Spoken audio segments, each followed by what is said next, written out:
Hello everyone. आज जिस विषय पर हम चर्चा करेंगे वो है कोरिलेशन यानी सहसंबंध।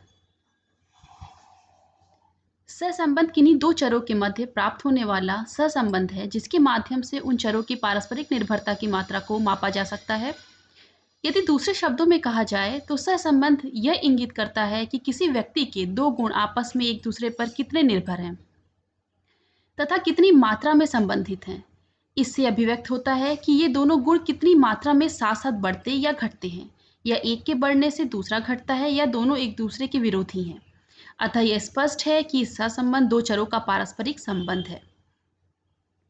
जब दो में से एक चर के बढ़ने से दूसरे चर में भी वृद्धि या घटाव हो, या दूसरे चर के बढ़ने से पहले चर में वृद्धि या घटाव हो, तो उन दोनों चरों को सहसंबंधित कहा जा सकता है।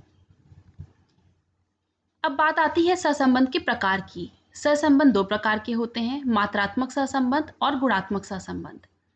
मात्रात्मक सहसंबंध भी तीन भागों में विभाजित किया जा सकता है, ऋणात्मक सहसंबंध, शून्य सहसंबंध और धनात्मक सहसंबंध। गुणात्मक सहसंबंध को हम दो भागों में विभाजित कर सकते हैं, रेखीय सहसंबंध और वक्रात्मक सहसंबंध। धनात्मक सहसंबंध किसे कहते हैं? यदि एक चर के बढ़ने से दूसरे चर में भी वृद्धि होती है, अथवा एक चर के घटने से दूसरे चर की मात्रा भी घटती है, तो दोनों चरों के संबंध में एकरूपता को ही धनात्मक सहसंबंध कहा जाता है। ऋणात्मक सहसंबंध, जब एक चर में वृद्धि होने पर दूसरे चर की मात्रा में कमी आती है, या एक चर में कमी होने से दूसरे चर की मात्रा में वृद्धि होती है, तो दोनों चरों के इस प्रकार के विपरीत संबंध को ऋणात्मक सहसंबंध कहा जाता है।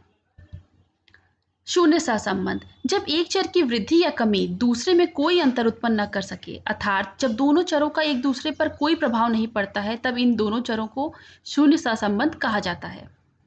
रेखीय सहसंबंध, जब दो ऐसे चरों के मध्य सहसंबंध पाया जाता है जिनमें निरंतरता पाई जाती है एवं जिसके मध्य होने वाले संबंध को एक सरल रेखा द्वारा दर्शाया जा सकता है, ऐसे सहसंबंध को रेखीय सहसंबंध कहा जाता है। वक्रात्मक सहसंबंध, वक्रात्मक सहसंबंध को जब हम समाश्रयण रेखाओं द्वारा ग्राफ कागज पर सहसंबंध प्रदर्शित करें, तो इस समाश्रयण की आकृति एक वक्र रेखा की सी प्रतीत होती है, ना कि सीधी रेखा जैसी। Thank you so much.